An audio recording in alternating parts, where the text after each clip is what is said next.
All right, work in progress number 2 on the Mad X Hulk. I'm doing it as a commission. So I kind of introduced where I was last night in the first video. So the next step I need to do on this, I need to go through and kind of clean up some of this putty. I've already grinded down the few pegs that were sticking out just a little bit. What happened when I put these pegs in, they were cut like a hair too long, so they were protruding up the above the surface. So I just went down and grounded those down with the Dremel. Now I'm going to go in with the Dremel sanding disc. I'm going to just knock these down real quick, just where I have the putty there.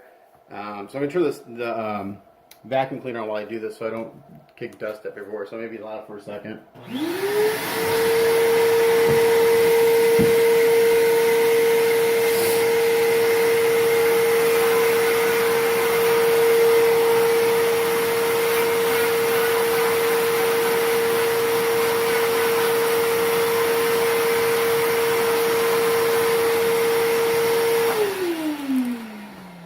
So that's what I'm going to do with the Dremel, because I don't want to dig into the kit.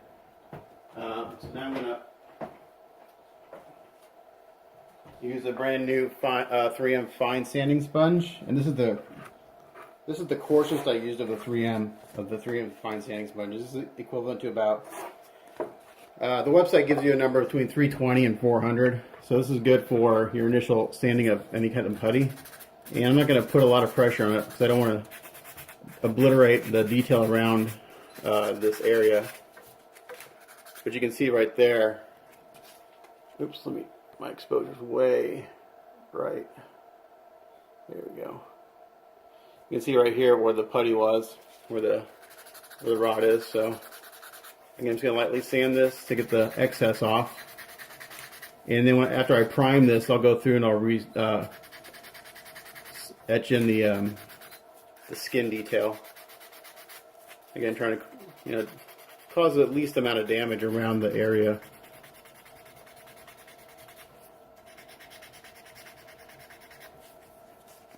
Constantly feeling it, make sure it feels smooth.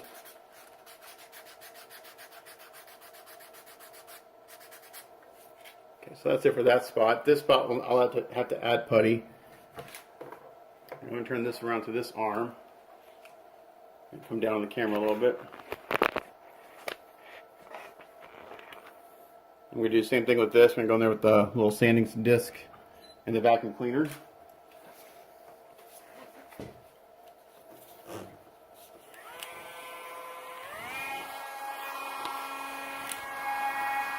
This is just to get the initial amount of putty off. No.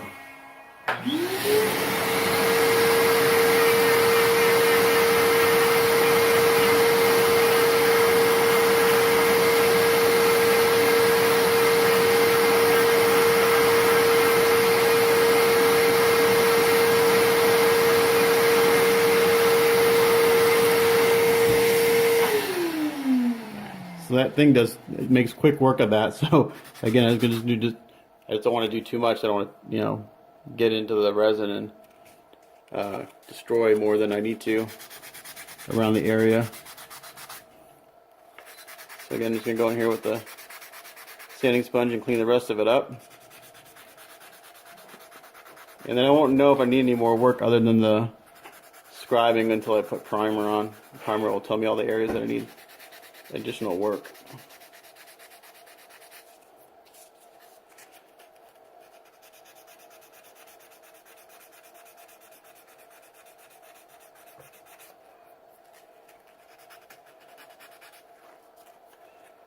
There's actually a little divot in the resin I'm seeing here.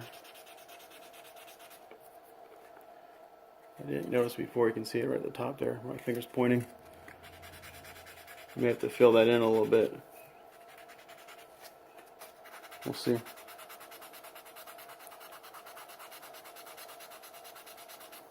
Again, I kind of went overkill with these brass rods, but with this thing being so big and so heavy, I'd rather have a little extra work of sand, puttying and rescribing texture than ever having the chance of this thing to break loose or twist later on. There's a lot of weight in these arms and hands.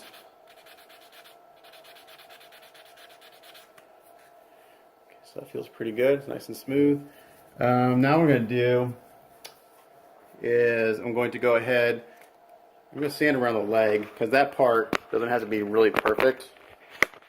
I want it smooth, but it gets covered up by the pants later. So this area right in here. So for that, I'm just going to use the sanding sponge. And if you're wondering what I used Abe's 2-part epoxy putty. It's just I've never used it until I started using figures, and it's pretty good stuff. It's a 2-part epoxy. You mix it up. I know a lot of sculptors use it. I'm still kind of learning how to use it. So it's like my putty work's not the neatest to begin with. Using this stuff and learning. Ideally, this would have been a lot smoother and I'd have less sanding to do, but you know. Yeah, I take that back. I ain't even use the Dremel because I think I'll gotta go a little faster to get the initial stuff down.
Okay, so I think you get the idea of that. I'm going to pause, and when I'm done, I'll come back. Alright, so that leg took me quite a while, over an hour to sand down and blend, but it feels really good. There's a little discrepancy from the casting right there I have to take care of. But this leg's been all seamed and blended. It's very smooth all the way around. I don't feel anything. I do a lot of feeling with my hands and stuff to feel the surface, because it may look smooth and blended, but until you really feel it, you don't know for sure. And then I may see some other stuff once I get primer on it, but right now it feels really good. Right now, I'm working on the left arm seam right here, and this is going pretty smooth. My putty work was much cleaner on this, so I'm almost actually done to sanding this part. So like right here, when I put my finger across this, it looks smooth, but I can feel a little ridge right here, so I'm trying to sand that smooth so there's no obvious seam there after paint and everything. I'll fill these little spots in with putty before I go to bed tonight or tomorrow morning, so I can try and fix those. Those are relatively quick to fix. And then you have to follow all the muscle. There's a muscle right here, and there's a muscle right here. And also there's a vein right here that I have to be careful I don't sand that flat. So I want to maintain that detail. So a lot of sanding when doing models. If you don't like to sand, don't build models. So. But yeah, he's looking good. We'll see. What I'll probably do is once I get these seams sanded down to where I think they're at a good spot, I'll probably just do a spot primer on all the seams and see how they look before I prime the whole thing. And then once I get the seams to a spot where I want, I'll go ahead and throw a primer on the whole statue and go from there. Because I know I have some work up here where the mold line was, where they cleaned it up. It's smooth. All that texture is gone. You can see the skin texture right here. I want to bring that back.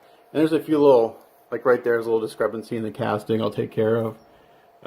There's a few of those actually all over the statue. I'm not sure who casted this, but whoever cut the statue apart probably could have done a cleaner job. You can just kind of tell, like, this is kind of all one. Like, the cut wasn't very clean. I think it could have been cut apart a little cleaner. You know, I'm not a mold maker or a caster, but I think it would have been that would have been cut a little bit cleaner.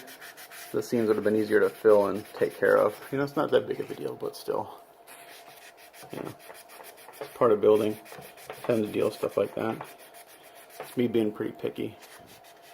But yeah, when these things cost as much as they do, kind of expect super high quality. I'm not saying that this isn't high quality. I just think the sculpt could have been cut apart cleaner before casting or before molding and casting. That's my opinion.